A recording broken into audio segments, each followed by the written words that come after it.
All right, I am here with Valentin. Today, we are exploring an interview about Valentin's relationship to being a father. And I proposed this to Valentin because there was a few different days actually after learning that you, Valentin, you had become a father. I hadn't seen you for, I don't know, maybe it was 2 years. And then I discovered that you had just recently become a father. And that really like shook some parts of my box.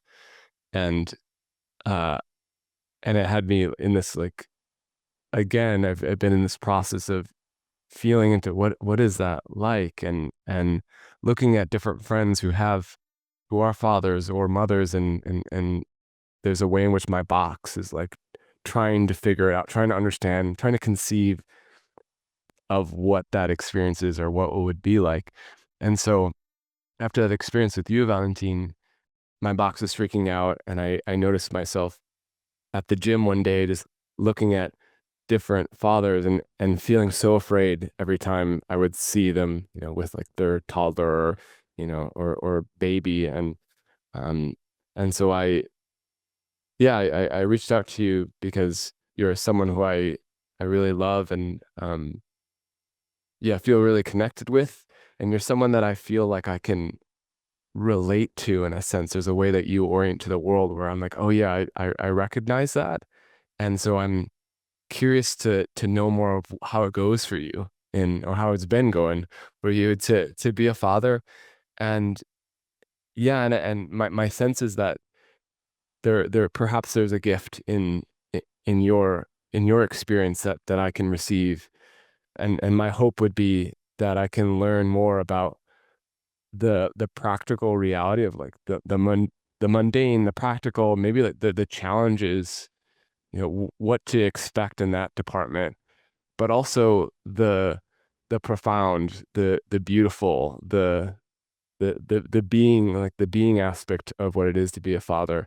So I'd like to hold both of those polarities with openness and as a way to open possibilities for both myself and for you, Valentin. So with that being said, I have a bunch of questions, but I want to start with what feels like the best place to start for me, which is your initiation. And I would like to know if you're willing to share how how did that go? Like, and I'll just give you like, did you choose fatherhood or did fatherhood choose you? And how did your journey begin? I always kind of knew I wanted to be a father. Just this idea of holding space for another human being to incarnate was always like, wow, I always somehow wanted that. And then it was last year, really about a year ago, April last year, when I was with my partner, with whom I have been relating for 4 years, more even now, 4.5 years. And it's been on and off. Like we've had phases of half a year of not being together and even not having any contact. And it was, yeah, it was last year when we had a space. Uh, it was not even just one space, it was really an extended period of time.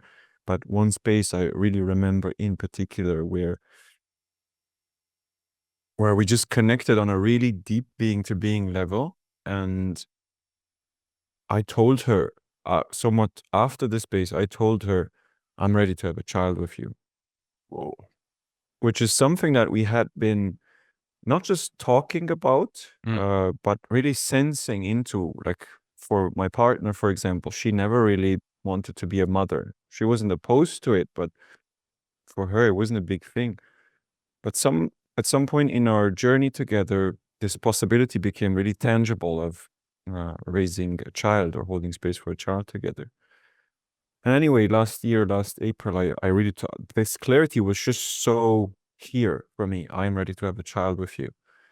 And as soon as I said it, I was like, but but my box came back and I was like, but not right now. Don't worry about it. Not right now. We're not ready yet. Like all these stories came up.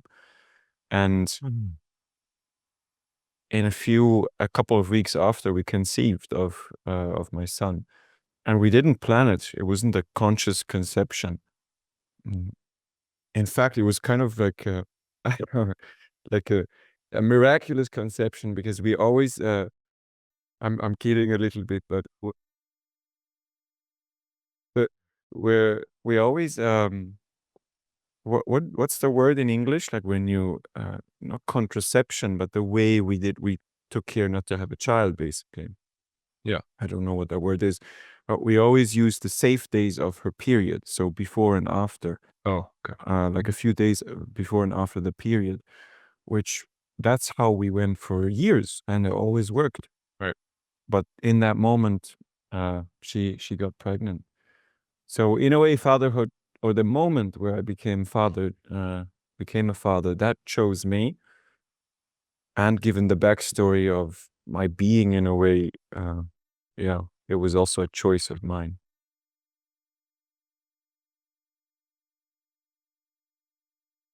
I feel a lot of joy and fear, both hearing that. My being is like, yeah, can really feel, um, yeah, just like I can feel like this expansiveness from my heart when as you speak to the choice that you're being made, and I'm also feeling like the contraction in my throat and in my body when I'm like connected to my box and hearing you speak about this and that. That's sort of I just want to highlight that moment where your being's like yes, and then your box is like wait, not right now, right now, and I really relate to that. So I just want to name that. So the next thing that my box is very curious about is this aspect of money, because that's such a big part of having a child, or at least according to my box and according to the reality that I've grown up in, or the rules that I've subscribed to, or how it's gone. And I feel like, yeah, when I think about having a child, that's the first thing I go to. Like, how could I actually afford this? Um, how will that go? And and I even sometimes tell myself that, oh, a s- if I had a substantial amount of money, or if I had this amount of money, then I would be a yes to a child coming into my life.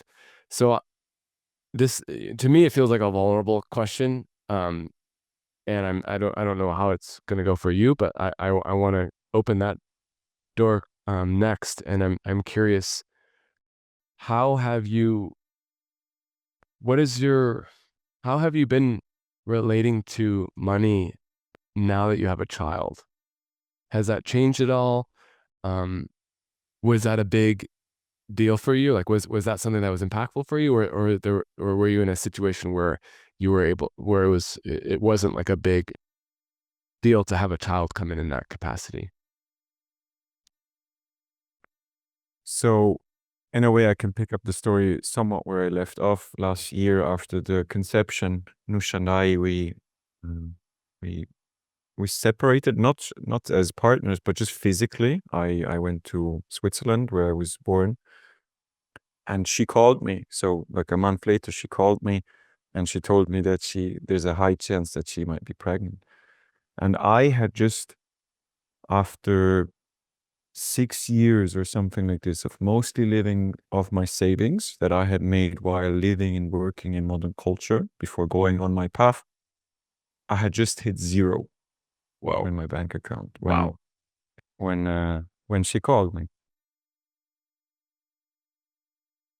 So that's where I was, and mm,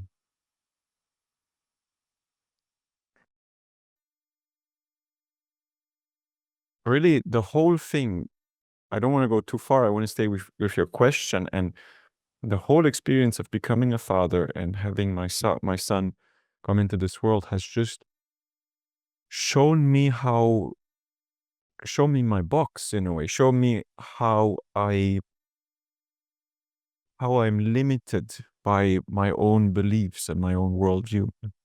And to make that, like, what I'm actually trying to say is, after she gave me that call, I just switched gears. It was like, it wasn't even a question anymore. You know, just before that, I had this 1 week. It was actually quite interesting. I had this 1 week before the call came when I was in my parents' home and they were on holiday, and just nothing happened inside of me. I was empty. Not in a bad way. I was somehow wondering what's going on. I was just empty. And then the call came. And I had been worrying about, not necessarily in that week, but before I had been worrying. I had been worrying for years, basically, what to do about money as my bank account slowly dwindled. And once the call came, I just switched gears, and Mm. it just all started Mm. flowing, let's say. Um, What was it for you to switch gears? What do you mean by that? it wasn't even a conscious, or I can't say it was a conscious thing, but just having the message that I would be a father, it just changed everything in the way. It wasn't a question for me anymore, like how or what. I just started moving in reality instead of being in my mind. And my feelings were really a great. I'm really glad actually that I had access to my feelings at that point already, because the what unfolded later, the job that I would end up doing, that I ended up doing. I I remember I was in the garden working with my father, and suddenly I felt this fear, quite high intensity. And I'm like, what's going on? You know, I was just cutting this hedge, and I was in the swamp. You know, I was like, fuck this hedge, fuck this modern culture thing. What am I doing here? And then I feel this high intensity fear, and I'm like, oh, what's going on? You know, I'm scanning. What could the emotion? Is it emotional fear? What is it about? But I'm not getting anything. And then I really get pulled. I remember this moment of getting pulled experientially. I told my father, I just need a moment. I get pulled to the computer, and I open these job. I search for I search for something in the job ad, and that's when I find the ad for a specific type of job that I ended up doing. That really, really, and it's a whole story, but it was a godsend at the end of the day. I earned a lot of money, and in a very flexible job that really, in a way, suited me, and that was Mm. somewhat quite influential for my path to come. And that just following that fear. Um, Wow. yeah. So things just started happening from that moment, and I didn't need to think about them or worry about them. It sounds like you made a decision. Like in that moment of here's your new reality, you made a decision and then it it unfolded from there in a sense. Uh, I get that, yes, like, but to me, inside of the experience for myself, I sensed it so much as something awakening inside of, Mm. Mm. not just even as a like a decision. I get at the end of the day I decided, but it was really just something awakened, like this, an archetype, like a father archetype awakened within me, where like, okay, like all these considerations about not wanting to take a job or all this stuff, that was just not on the table anymore. Mm. Yeah, I really appreciate that distinction between yeah, it's like yes, this is it's a decision, but there's also something being activated that to me when I hear that, it's like my box is sort of scanning my reality and sort of predicting outcomes based off of what it knows and what it has access to. So what I'm hearing is that something unlocked in you, something opened in you that where it's like a resource or capacity opened in you that you weren't aware of before, didn't have before, was not activated previously, and that changed how you navigated reality. Yes, how I was even able to navigate reality. Yes. Mm-hmm. Wow. Okay. And feeling a lot of joy about that. So with that, I want to move into some questions about fatherhood itself, like the experience that you've been having. Um, and the one that comes to me first is I'm curious what has been the most challenging aspect of being a father up to this point.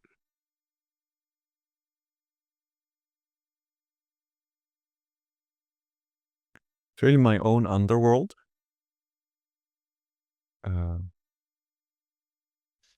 yeah, my own underworld. I've never come into contact with my own underworld in the way that I have since being a father, especially since my son was born. That's when it really started.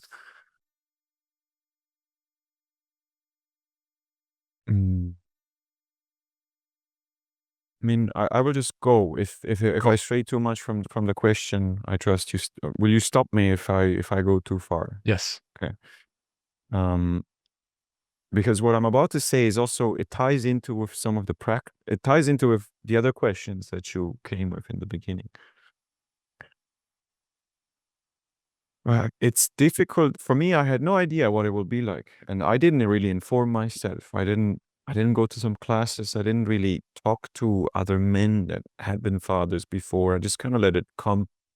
And Nusha, she did a lot of the preparation when it comes to like just how to handle a baby, and she's been training me as we go along. But she was the one that really held space for that and got, you know, like got into the practical details of that. So I didn't know what was going to happen basically,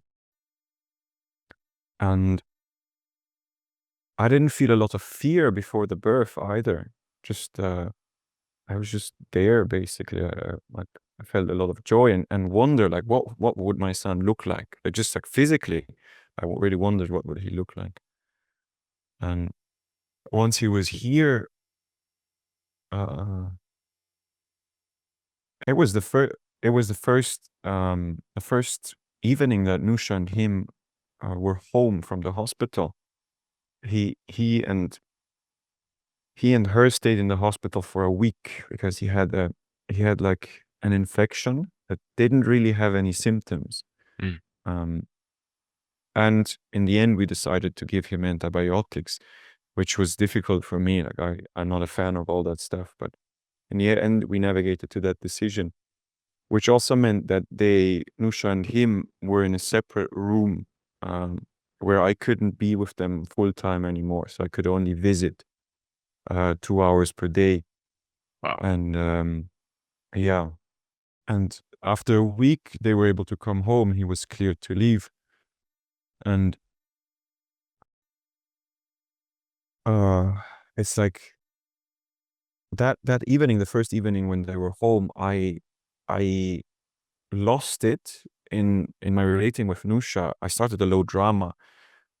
Well, I went into a low drama in a way that I haven't in years. I really just something really evil, like something really like resentful and evil came out towards her as I was holding my son, basically. I was just like Mm. hating her. And uh it was not an easy time, this time when he was here in the beginning. And just the stress, like the stress is on the physical body also, of just not sleeping basically, or not really sleeping much, and especially on the mother. Like she was breastfeeding. For me as the man, it's somewhat less hard. It's still like just a physical strain brings out or does a lot. And also not really being able to take care of myself as much as I used to. In my life before, I just held space for myself basically. And then as Nusha got more and more pregnant, I held space for her and the household and the animals. But I could still sit every day, do my exercises, like have my calls. I could still do all the things that really nourish me.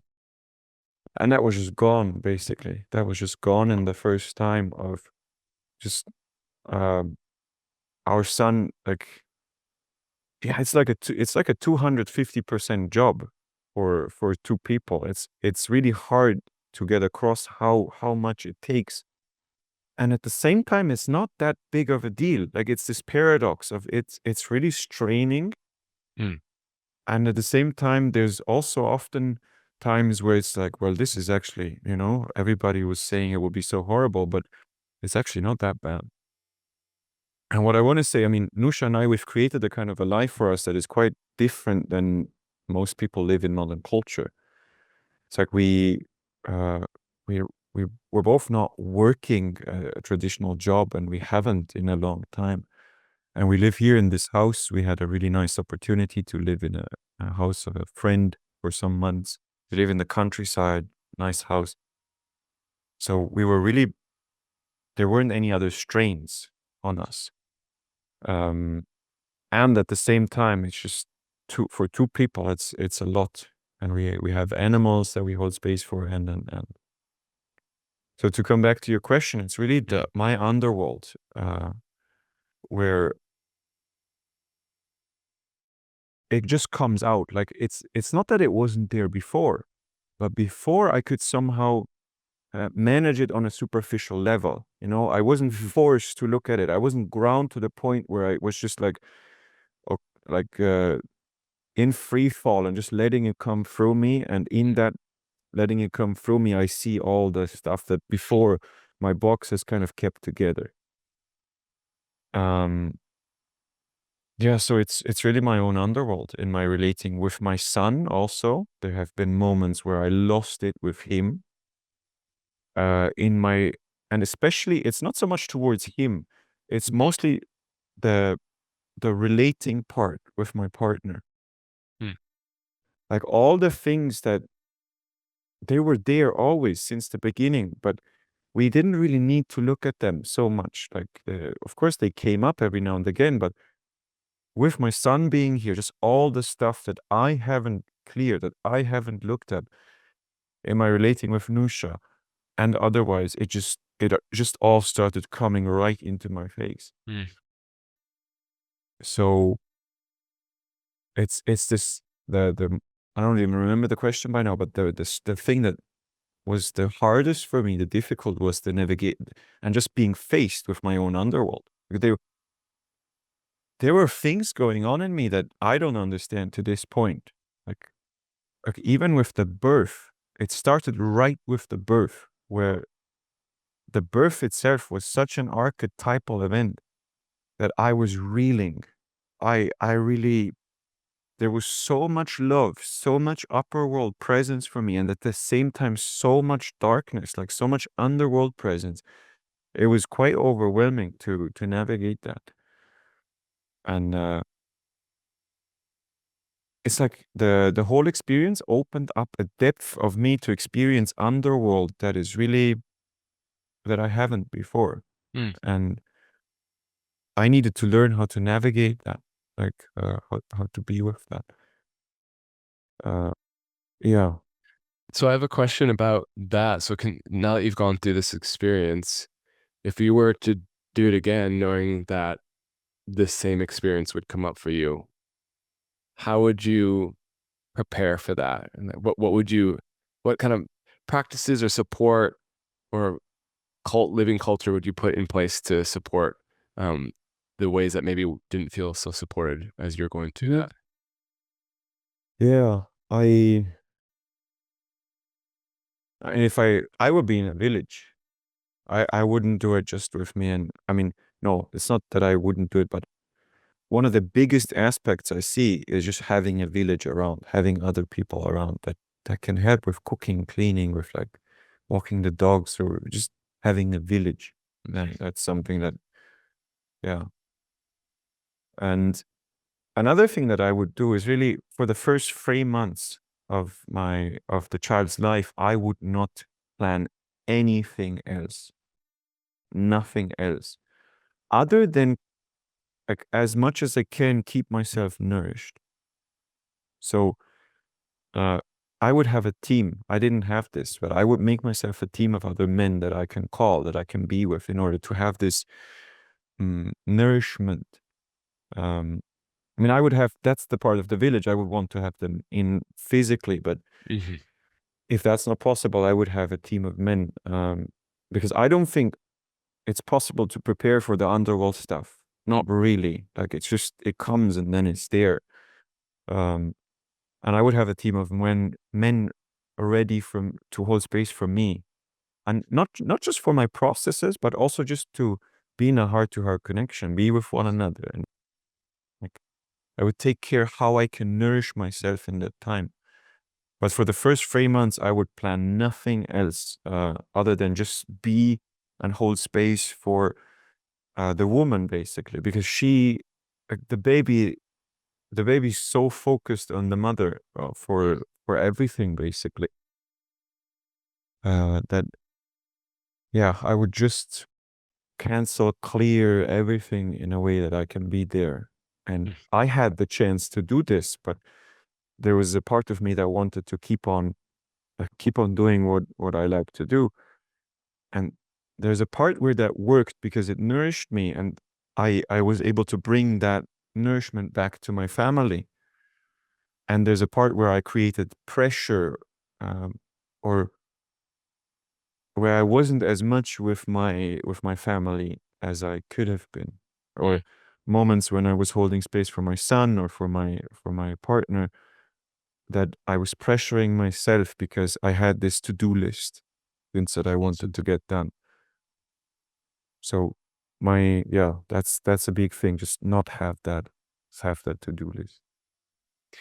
And you were just speaking to nourishment right there, and I'm curious, what have you found to be the most nourishing, um, either experiences or practices or decisions that you've made as a result of being a father? Like what's really filled you up in this time of great change?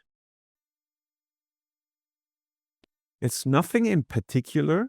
The usual things, like, but I guess there will be just feed your bodies, and how you do that, it will be according to your Mhm. preference, someone's. But the thing is, mm, it's like I really learned to not waste my time. I I learned like that was the process of just realizing, holy shit, there's so much going on. There's so much demand all the time for to hold space for different things, that I learned to, or I still am, but it was this process of going liquid and starting to be able to function, not from my box, not from my mind, but navigating my feelings, and really learning to trust that, because it would have consequence. Like, it would be an opportunity wasted if I just act from my box and I end up doing something that doesn't really nourish me. And then the next thing comes immediately, like my son is crying, my partner needs help, or the next call is waiting, the next client is waiting. Yeah. So it sounds like it's kind of like you shifted from reliance on your box and maybe in just like mental orientation to more of like coming into your physical body, your emotional body, your energetic body, and relying more on that intuitive guidance to make decisions. Am I hearing that right, or how would you say it's different? That's it. And as you're reflecting that to me, really what comes is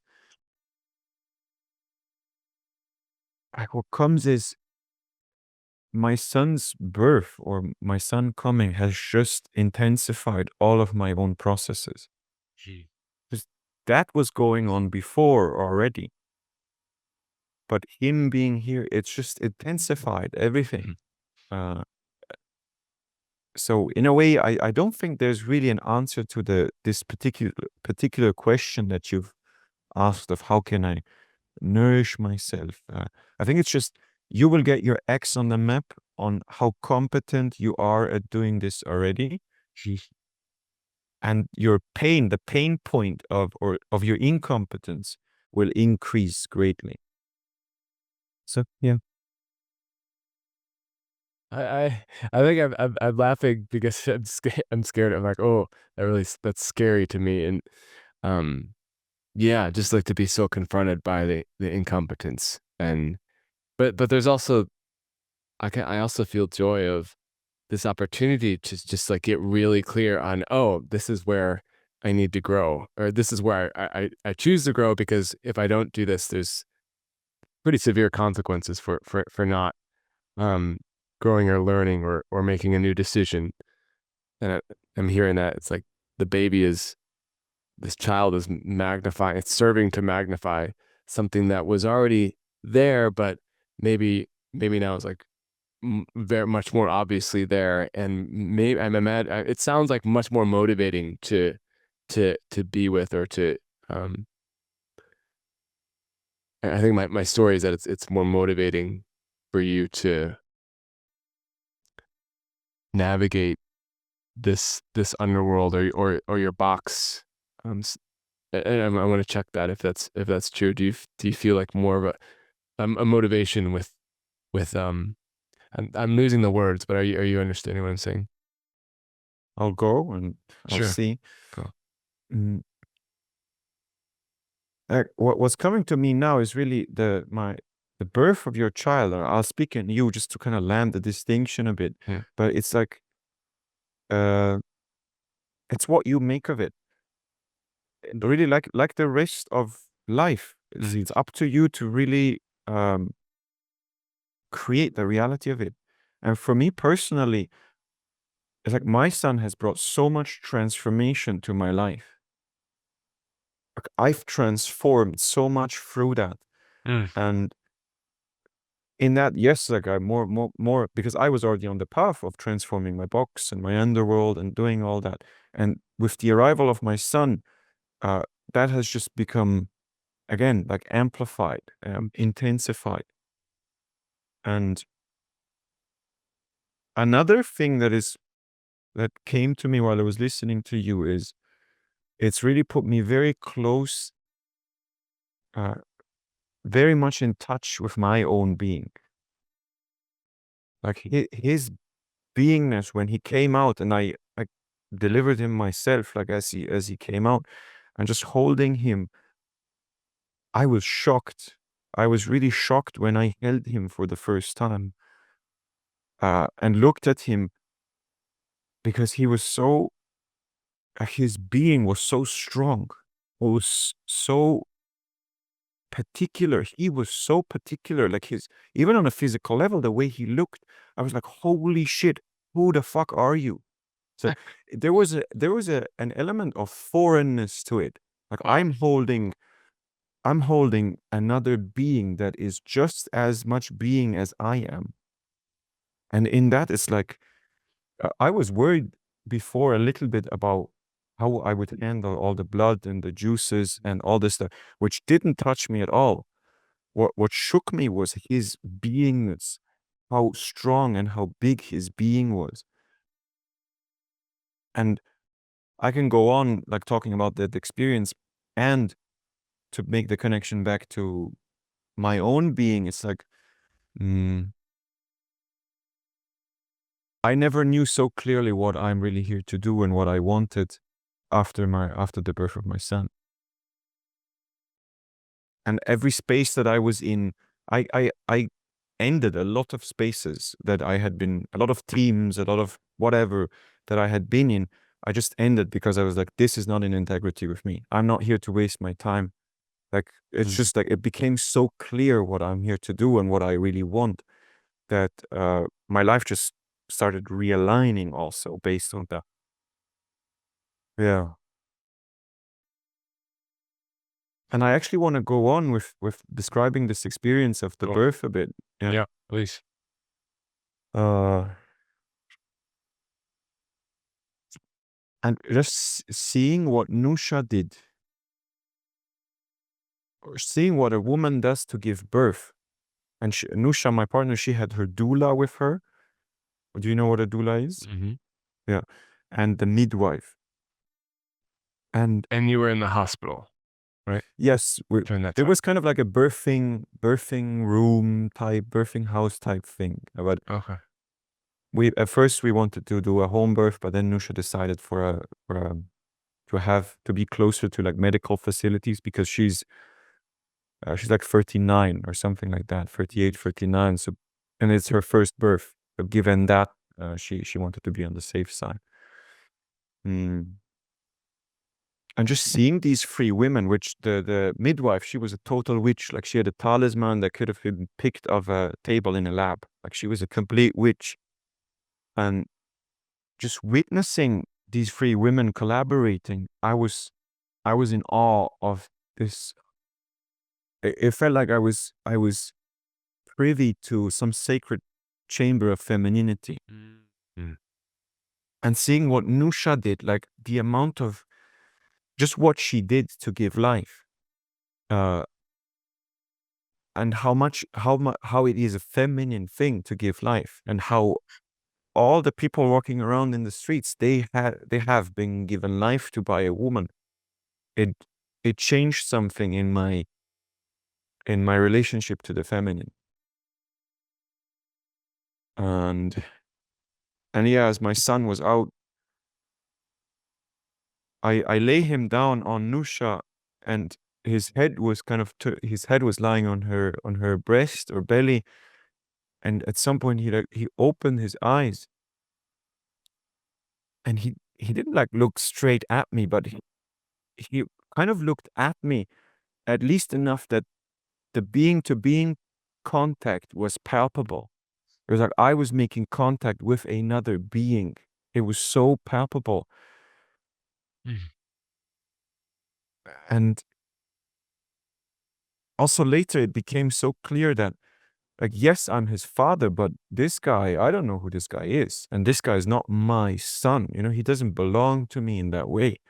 It's like I'm holding space for another being to unfold in this world, but the being is like, it's, it's completely, and there's nothing condescending. There's nothing like he's in a baby body and he needs to be held space for accordingly. But the being itself is already there. Mm. Mm. And that was so shocking for me. I don't know what I expected, but that was so shocking for me to see in the birth itself. Wow. Yeah, that's so profound.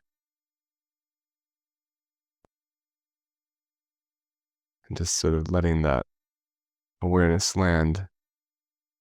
Like there's just something, this intelligence here, we're calling it a being. It's like there's this thing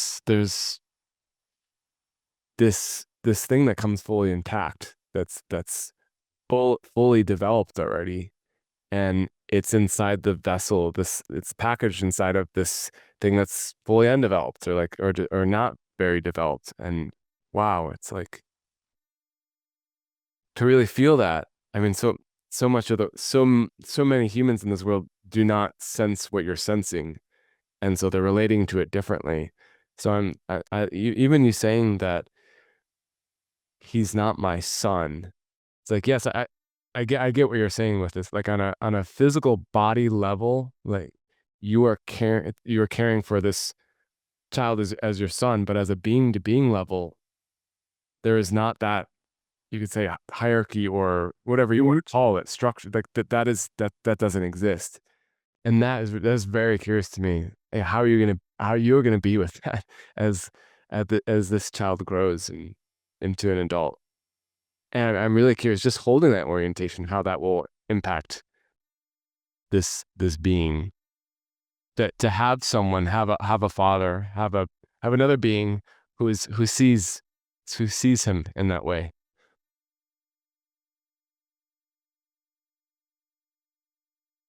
Oh. And that really, when you're speaking to Nusha and the sisterhood that was present, the feminine intelligence that was alive between these women and witches and the doula, the midwife.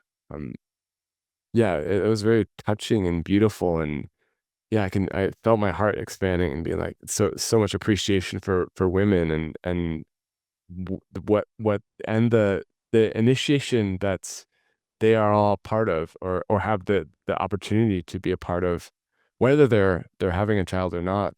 Um,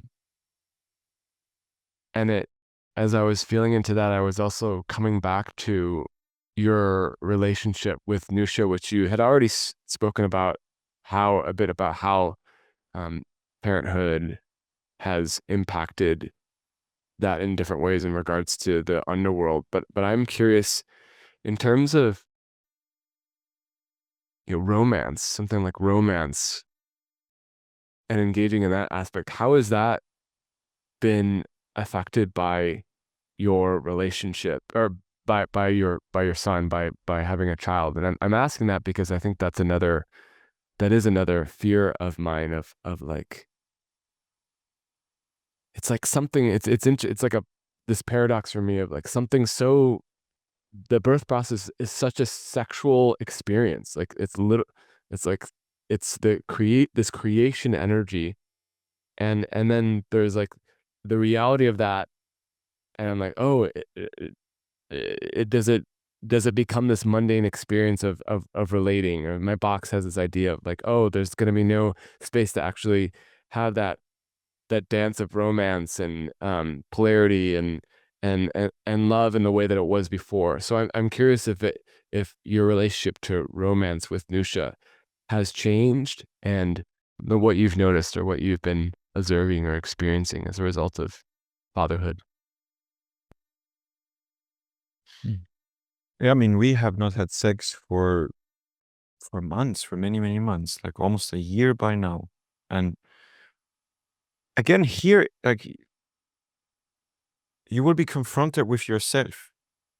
And I am like I am in a huge healing journey of my own patriarchal sexuality. And not having had sex with her for so long now, and also not being attracted to her in the way, I don't know how to say this, but in the way that I used to before, as her body began changing. It's like I am somewhat researching this, but to me, it's like it was I was not really capable of much else other than patriarchal sexuality before.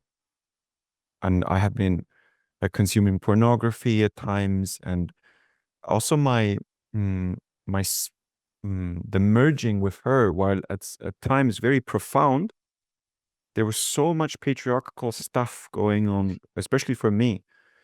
And um, ever since with the birth, it's been like such a huge healing process for me. And I am just becoming so incredibly relieved Mm. because I have, again, like there's such a healing of patriarchal sexuality going on with me. Also, thanks to the fact that during the pregnancy, we also, she didn't really want to have sex. She didn't really have these, she didn't want to. And also afterwards, now for us, it's basically not a question. We're not really thinking much about sex. I'm not thinking much about having sex with her. And it's not something that I miss uh, because I'm still in this healing process. I still want another half year of just like not even, I mean, I've stopped relating with other women. I've started doing my own experimentation when it comes to my unconscious use of sexual energy. So I've stopped relating with most other women, and so it's a big field. And here again, it's like it will confront you with what you like the if sexuality is a need, if it's something that you need, then there's something to be looked at for me. There's something to be healed. Then it's patriarchal sexuality, and you will be confronted by that certainly. Like or so I think. And for me, again, the experience was healing because I anyways wanted and was at the moment in my path where this really started becoming present. So it's really an exploration of what is sexual energy to me, and how, uh, yeah, what is it to me outside of the patriarchy? Mm. Mhm. Yeah, and I want to expand on that because a little bit about relationship and love, like um, it's difficult to put into words, but the experience of holding space for that child together has brought us together and has created the space for a closeness that uh, is extraordinary. And it's not that that wasn't entirely not there before, but it's just like it brought our hearts and our beings together even more, or it opened the space for that to happen. Uh, Mm. so I am starting to discover a love and a heart-to-heart closeness with her in our relating space that is terrifying, actually, and really profound also. Yeah. Mm. Mm. Thank you. Yeah, I really appreciate what you revealed there, and yeah, the yeah, I can really relate to this aspect of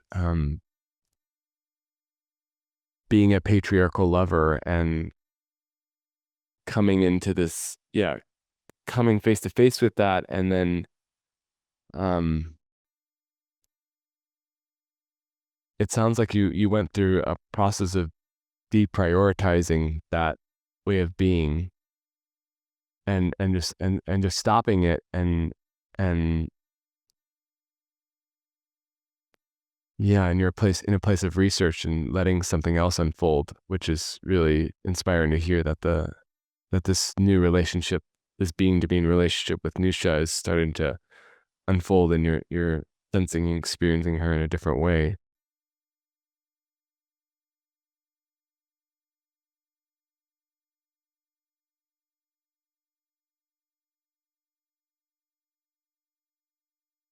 Yeah, and I'm just taking a moment to feel, because I could feel some sadness here. Um,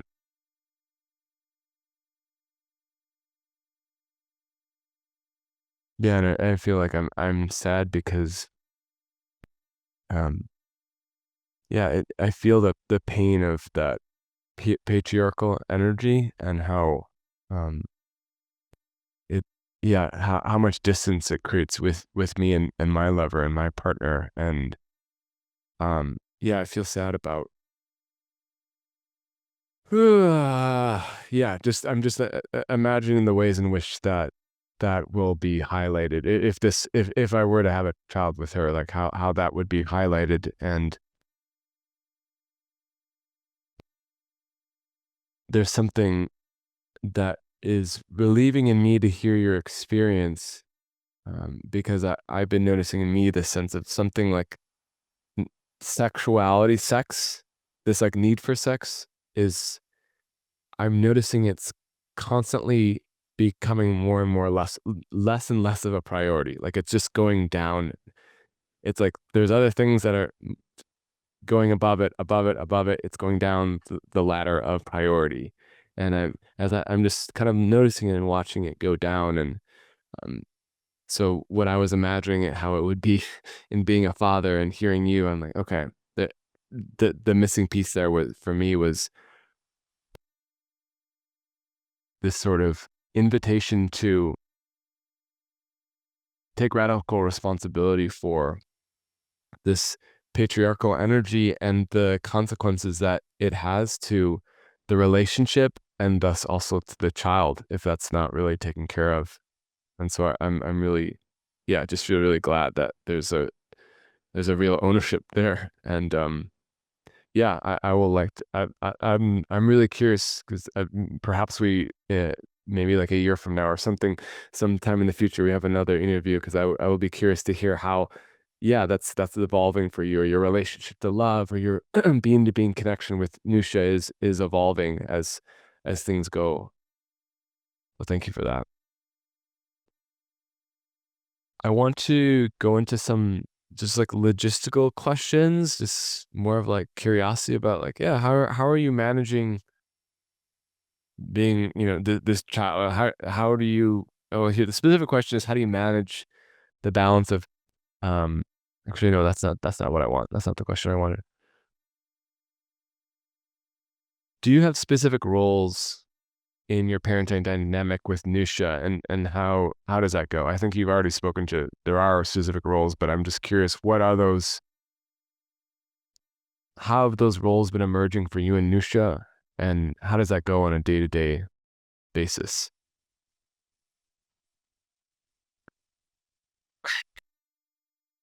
I mm, there's no I can't say much to that.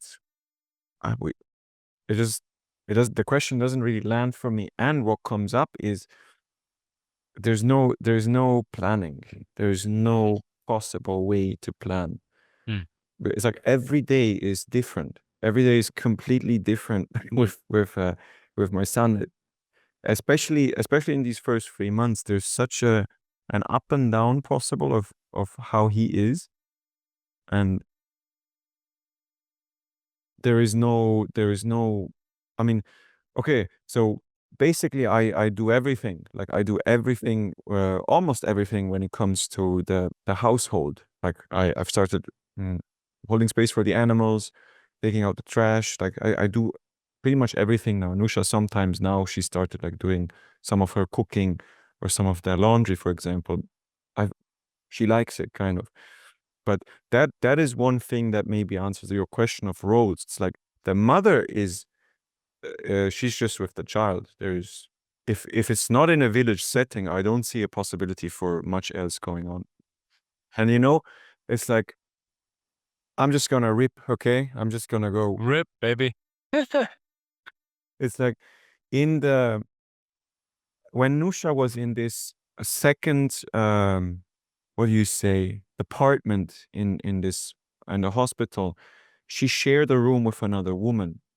And this other woman was just a regular kind of woman living in modern culture. And she chose not to breastfeed her baby for whatever reason, I don't know.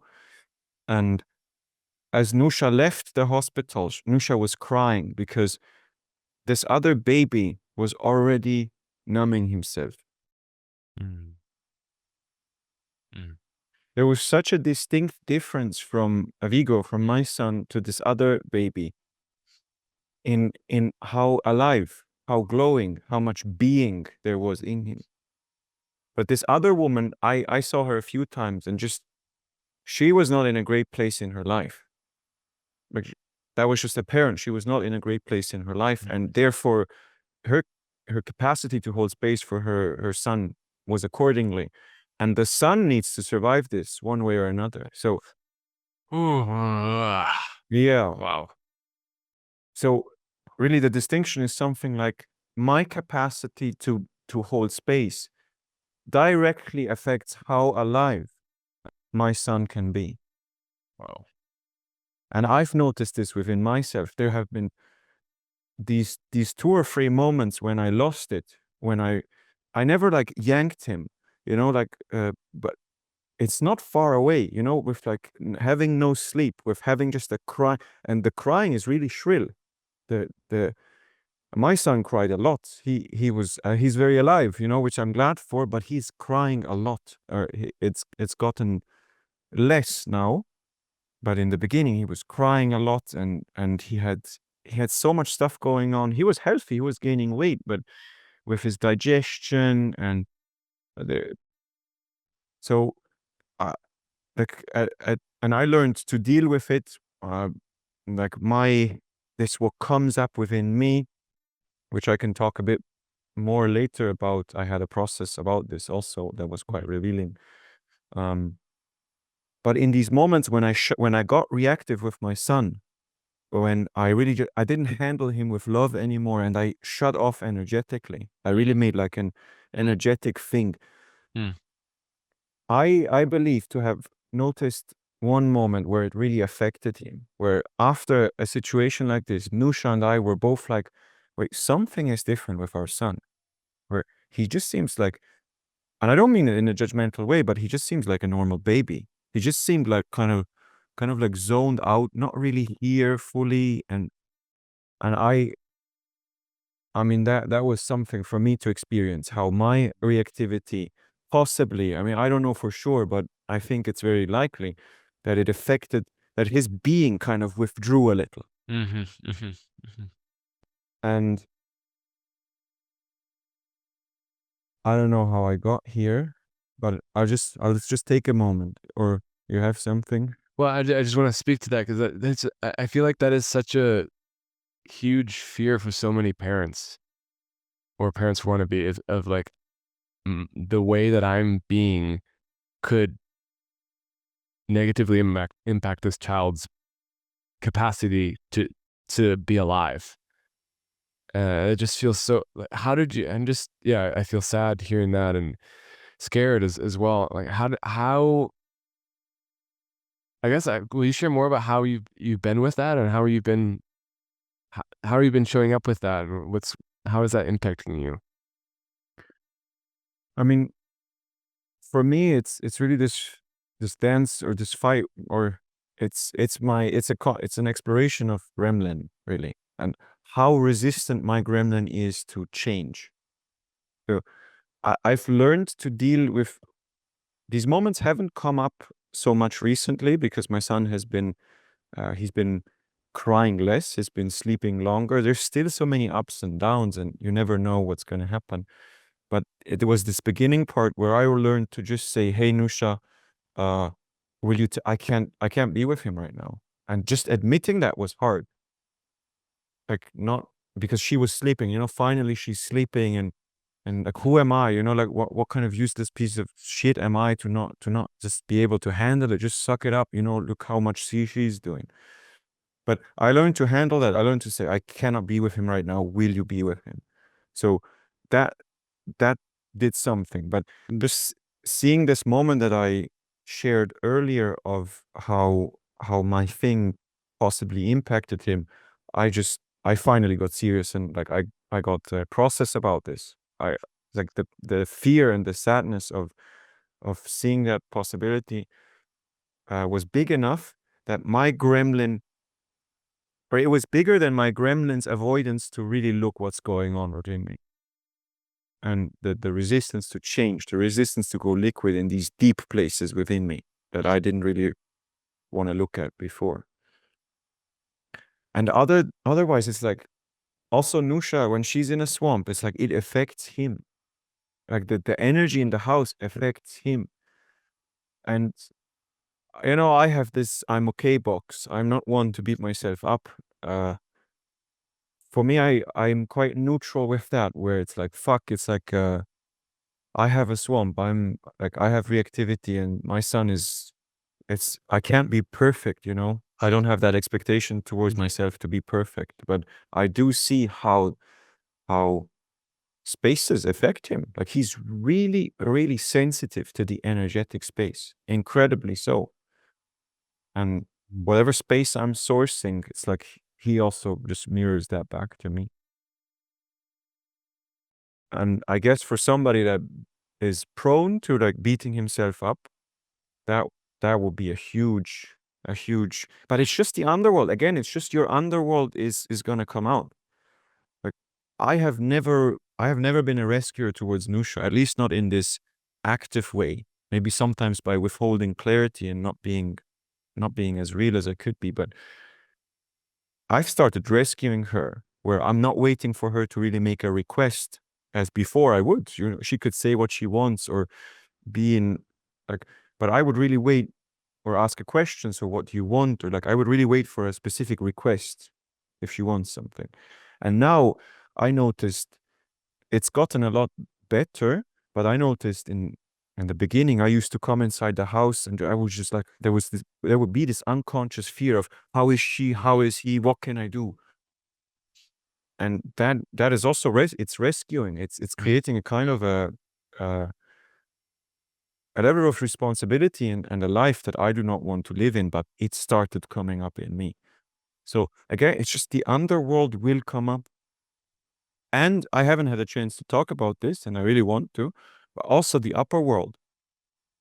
I talked about the being a little bit and how close I came to my own being and the clarity that came with that of what I am really here to do. And also just the capacity for love, the capacity to love another being in the way that I love my son. I've never experienced something like this before, and the heart opening that comes with that, and just how it undercuts all my defenses, all my untouchability, all my strong and numb, and how, like, when I step out of that thoughtware, that's what I discovered in a process recently of how I had this thoughtware from my father and my father's father of I have to do it. I have to be strong. I have to put myself second and my son first. And that just opens the door for my gremlin to victimize myself. And that's what I discovered is the root of my reactivity in these moments with my son. Because 9 times out of 10, he can be screaming and screaming and screaming, and I can be up with him the whole night, and it nourishes me. Mhm. It nourishes me archetypally, energetically. It's something like I jack into a resource that is far beyond my box in this fatherhood role. that makes me be able to do things that I wasn't before. But this piece of thoughtware, like when my gremlin feels like it, he can just use it to leverage to make a low drama out of my crying son. And then the whole reactivity starts. Mm. Mm. And and it's just I want to say one more thing. Yeah, go. It's the never knowing what will happen today just makes it really hard for me also to be in my box. And that makes it so that each moment is, I have much more potential to be in contact with life, with my being, with the source, with my bright principles, than I had before. So it made my life so much more alive. And to give you an example is like, I've never sang before, but I started singing to my song, like making up these songs. And every now and again, I sing him a song that I've already sang. Mm. And it comes from the box. There's like an element that's missing. And like, even, especially when he's like not so comfortable, when he's crying, like I start singing a song that I've already sang, but he just keeps on being uncomfortable. And then at some point I shift and a new song starts coming through and he immediately relaxes. Wow. It's like, he's such a feedback for when I'm actually connected with something that's alive, something that's real. Yeah. And that's opened the door for my own transformation, where like I'm remembering the decisions I made in past EHPs and I can inhabit them. Like I can really create my own reality at a profound level, just being with my son. So those are some of the things about the upper world, also like about the resources and the heart opening Mm. and just the joy, like just adult ego state joy of seeing my son Mm. grow. It's like Mm. he's growing every night. Like every night I'm like, holy shit, you've grown. And then I see him do a new thing, you know? Just yesterday I came into the room, Nusha was with him, and I came and he was he really turned his head and he looked at me and he held eye contact. And then he went like, so that was a new thing. Like he wasn't able, he never turned his head to really look at something, somebody that entered. And then and just the smiling, like to see him smile and to see him grow and in his capacity to understand and to move in the world. And that's just really started, you know. That brings so much joy to me that it's like I'm so turned on for to hold space for him to explore the world and to unfold who he is, Mm. to know what he wants and yeah. So those are some of the nice things that are also there. Yeah, I'm so glad you brought that forward. It's like so beautiful and such an important piece to the puzzle that I wanted to know. And yeah, this that really lands this like the child being this feedback mechanism that helps you to sort of orient to what is really alive. Like what's really this alive thing that's what's this frequency of aliveness that that he's resonating with. Like what yeah, what is that um in my body and being? And there's something you said too that I was reflecting on before coming on this call was just this aspect of surrender. Like you didn't specifically use this word, but it's like surrendering to how it's going to go, surrendering to plans, surrendering to your relationship to time and what you're going to be doing from day to day. And that's something that I was really feeling into of like, which my box doesn't understand yet, or will not. This box will not understand that, because there's such a such a like a there's I have a to-do list. I have all the things that I'm like, this needs to happen next, then this needs to happen, and then like I can feel how my box is like holding on to all these points to keep my shit together, like keep it together, don't die, you know, and I and whenever I imagine having a child,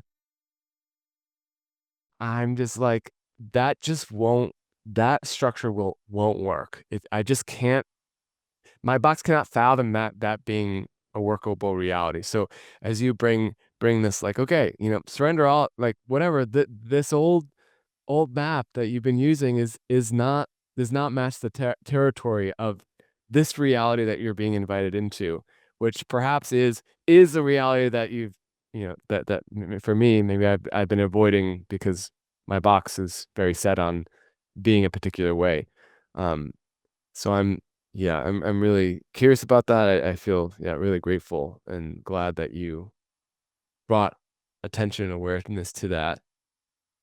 And I feel like a sense of coming to a close with this interview, but I'm curious if there's anything else before we do, if there's anything else that feels important to speak to that, yeah, that wasn't spoken to before, like that hasn't been, anything that maybe your being is like, oh, I want this to be seen, I want this to be known, or maybe it's like for me, just as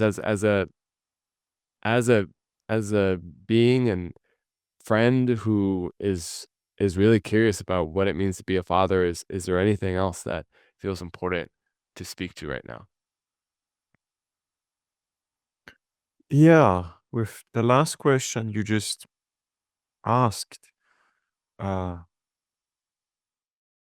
what comes is to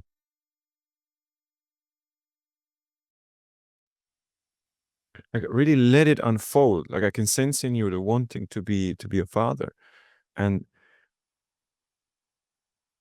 I would really just I don't know what to say or how to say it, but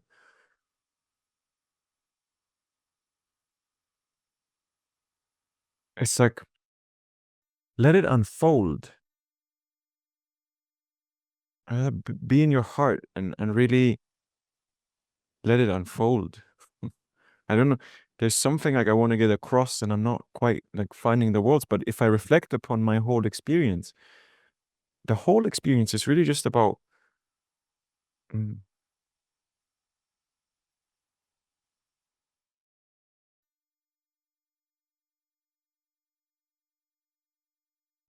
like letting what wants to come through me, and letting that just melt away my box and show me my underworld and bring forth my potential.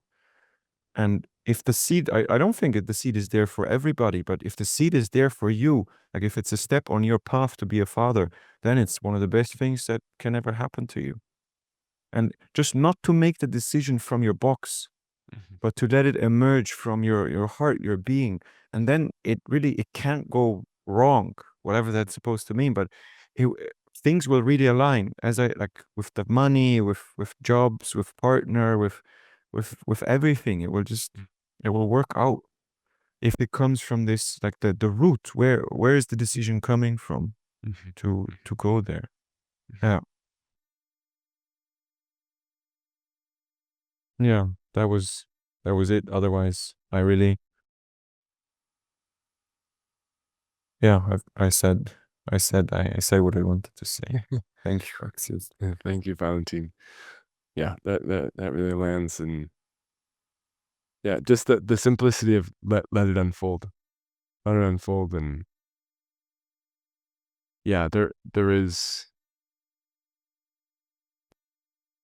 it feels like a real invitation to deepen into the research I've already been doing of allowing myself to not know and be in the unknown, and and this just feels like you were comparing fatherhood to a 250%, you know workload, and I'm also seeing how it's like a master's, um, like a master's class. I don't know, a master's journey into truly surrendering to the unknown and allowing that to be the guide, and and being a yes to